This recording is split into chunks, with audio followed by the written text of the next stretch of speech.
This is a joint presentation between me and Peter. We're going to be talking about how to create a project reporting solution with eazyBI and Profields. Just when this doesn't work, right?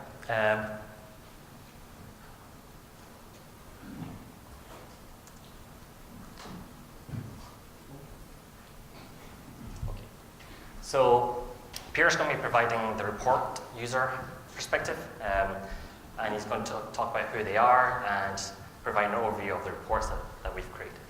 I'm going to be providing more of the solutions perspective and how we created it. So first, a little bit about me. Small slide.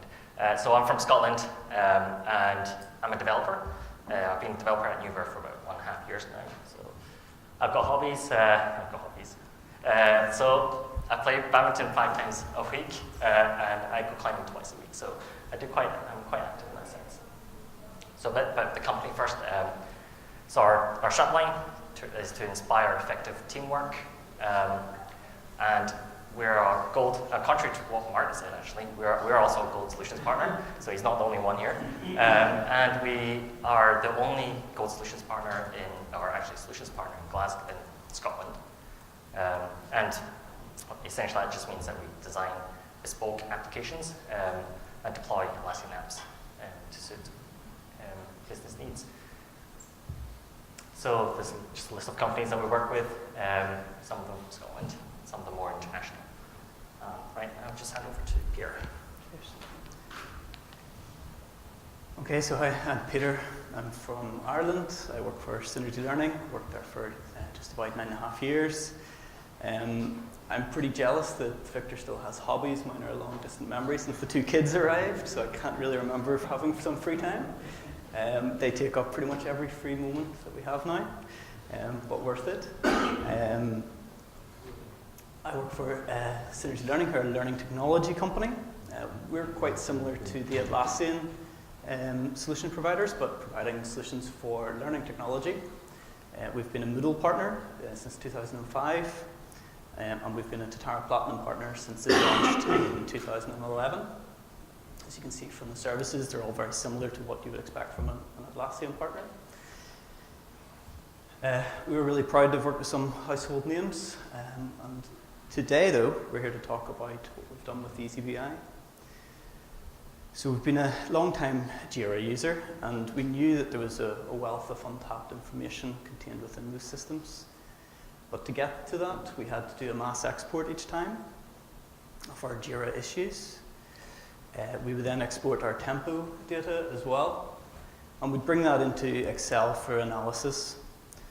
And the applications that we use, Moodle and Tatara, they're written in PHP, so we've quite a bit of internal resource for PHP development. And we thought at the time that it would be a good idea to try and write something in-house, but we ran into similar problems with that method as well. The main thing was a bottleneck in developing new reports. The knowledge was held by key individuals within the company. The Excel reports really weren't simple, they were quite advanced, and it was quite difficult to share those out amongst the team for everyone who needed them. Even with sort of modern file sharing technology, it was still a bit of a pain. And the PHP reports, well, it was a stop-start project. Our developers were always busy on customer work as well. So it was quite difficult to get that development time. And it wasn't just the raw development time, you also needed some QA time as well. So it started to put a bit of a drain on internal resources. And also stopping and starting a project always took a while to get back up to speed on. So it became obvious that we needed a reporting engine, not just some static reports built. And the first thing we did, we discussed the problems and what our aspirations for the project were with Verve. They came on site and did a bit of an overall Jira health check with us, and then focused the discussion around the reporting. And their recommendation was to use eazyBI. We got a few quick wins from that, almost straight away, just using the built-in measures after installing the trial. The next step for us was this time last year, we attended the community day, and it was really amazing for us to see what could be achieved. But we really realized quite quickly that we weren't going to be able to achieve that on our own.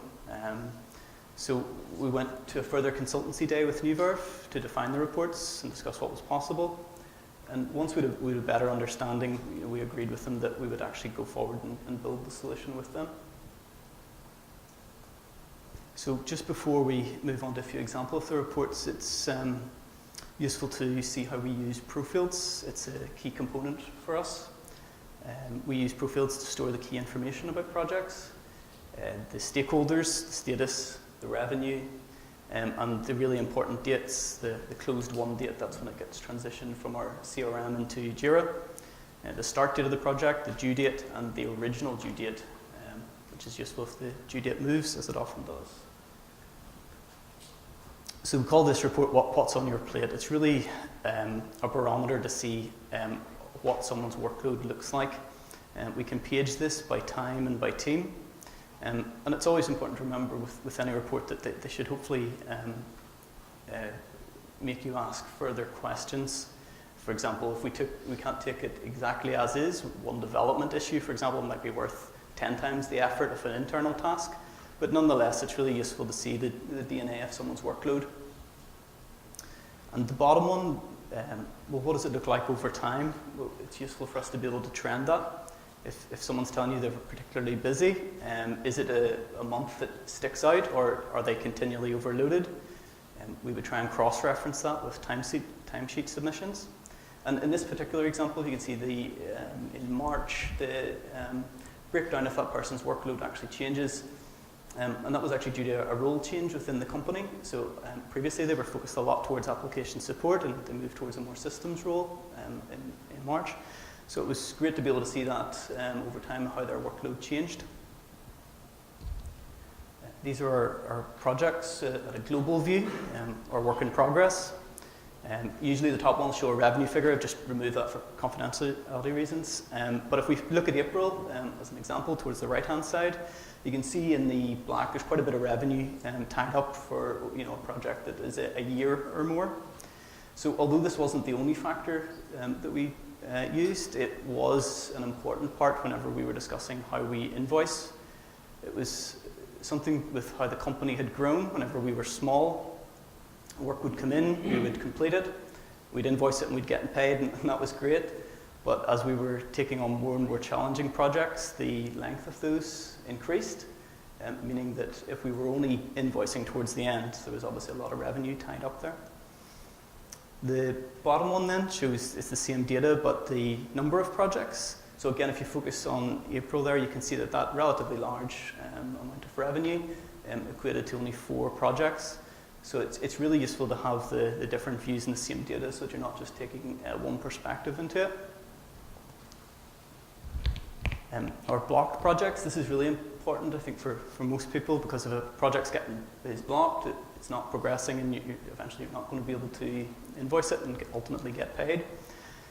So being able to track that and trend that is important for us. The top chart shows the number of projects blocked and their age bandings. And we filter that by project size, so we try and work out which types of projects are getting blocked and ultimately why. The bottom one shows the average days the projects have been blocked, and that's per project planner.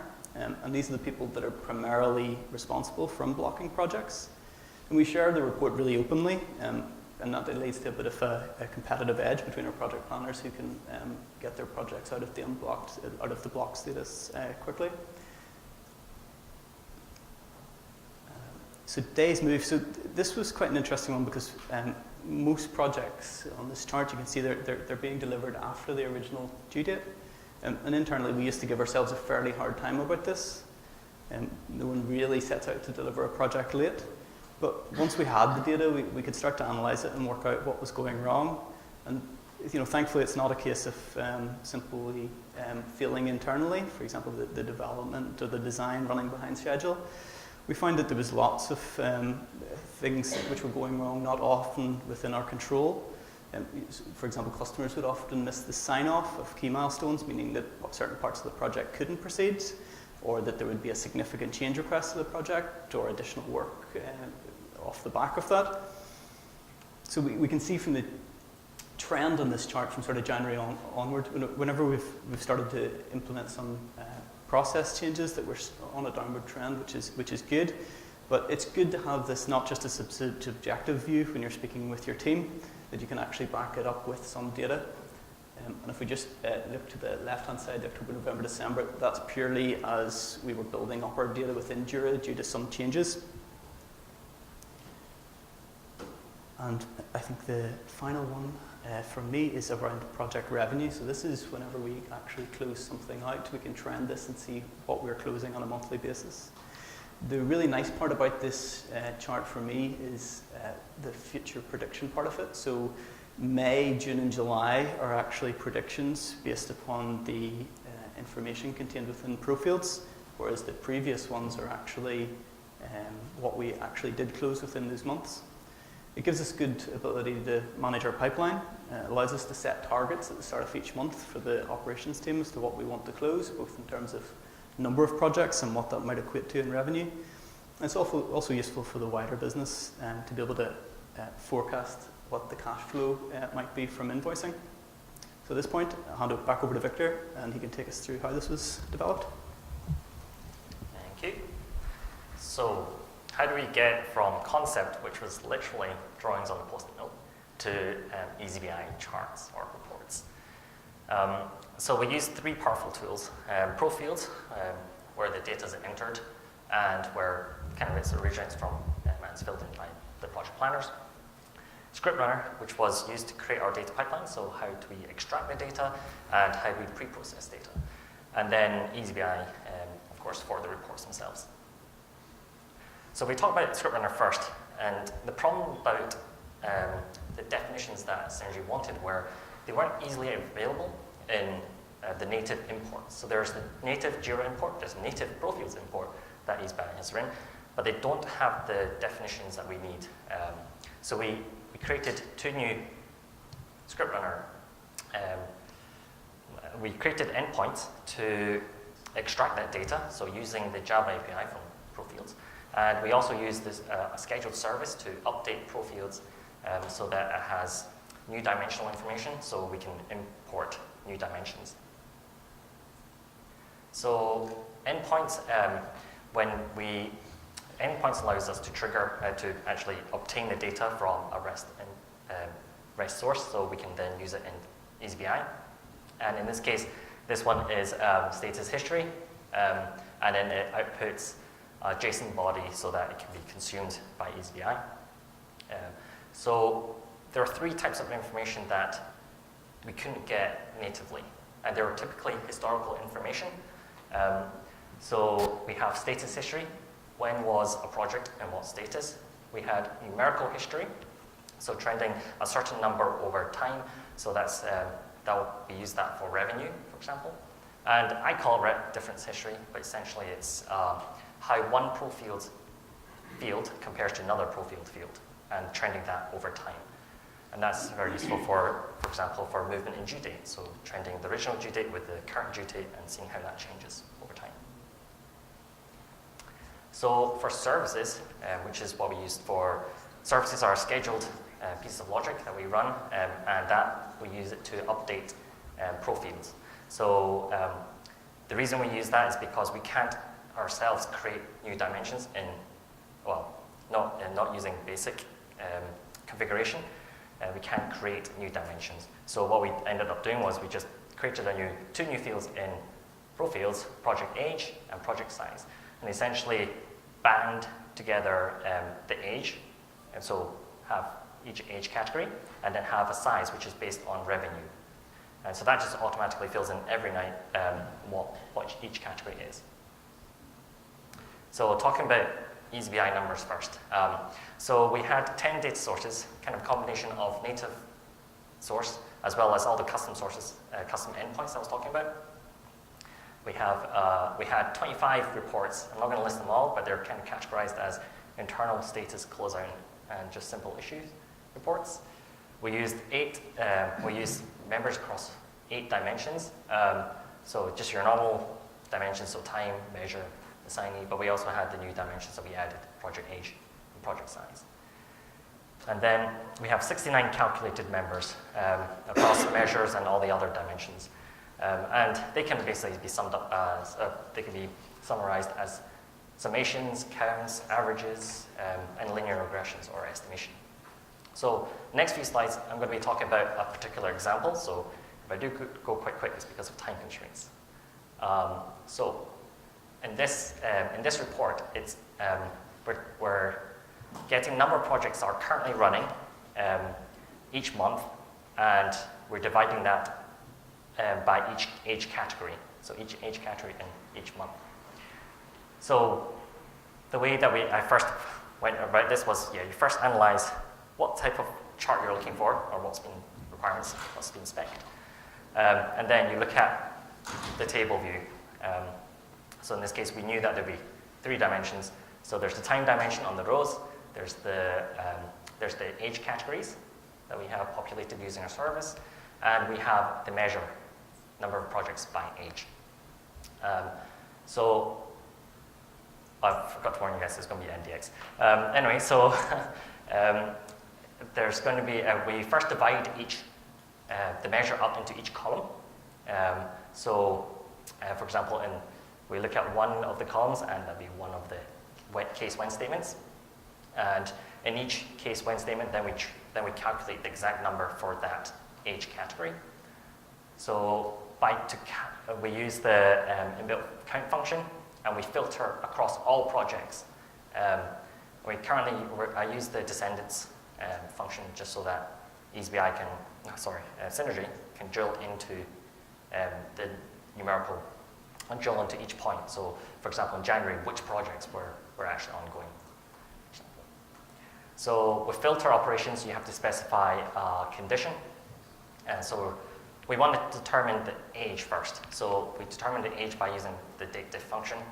And we differentiate that between the start date, the close one date, and the closing period. So January in this case, when it closed.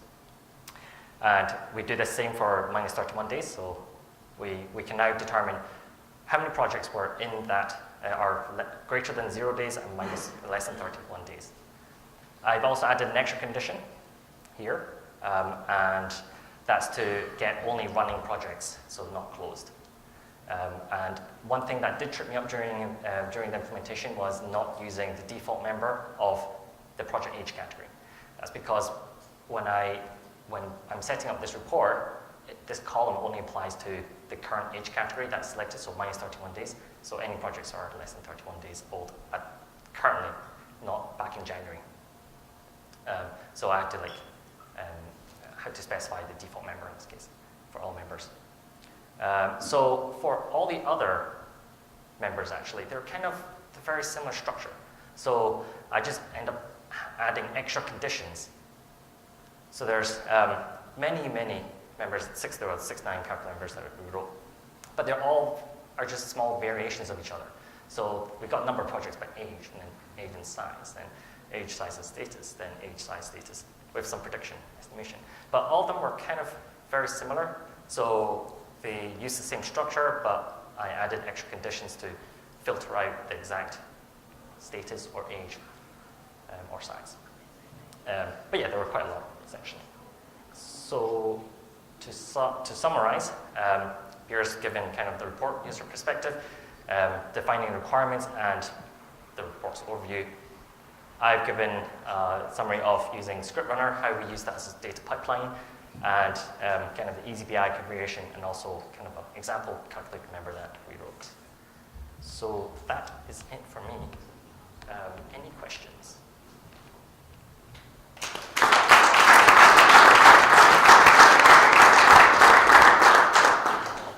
Easy ones.